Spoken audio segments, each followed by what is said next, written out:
With AI stocks soaring this year, Viking Global Investors told clients that its conservative position on the sector was a, quote, missed opportunity. The firm's flagship hedge fund gained just 2.6% in the first half of the year, trailing peers with greater AI exposure like Coatue. And yet the firm doesn't plan to change course. Bloomberg's Hema Parmar broke the story. So they're sticking to their guns, but the performance is trailing their peers. Yes, a really interesting stance from Viking Global. This is a hedge fund that manages $56 billion.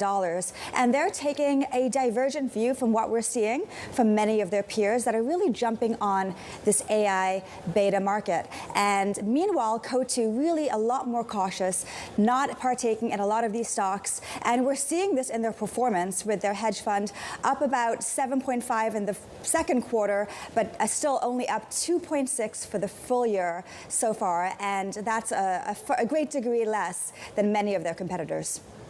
So if they're not budging and they acknowledge kind of the performance and a missed opportunity, is it that they see some opportunity in their current positioning that's going to change their fortunes? So they're very concerned about the risks that they see in the market. So they're concerned that we could see potentially a correction, some sort of sudden shock that curbs buying of these stocks that are highly popular. They're worried about the valuations that they're seeing. So they do partake in some AI investments. They are a buyer of Samsung, which has worked out really well for them.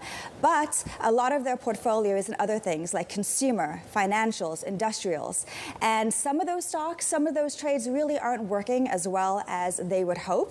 Some of them, the firm says to investors, is potentially being unfairly considered an AI loser.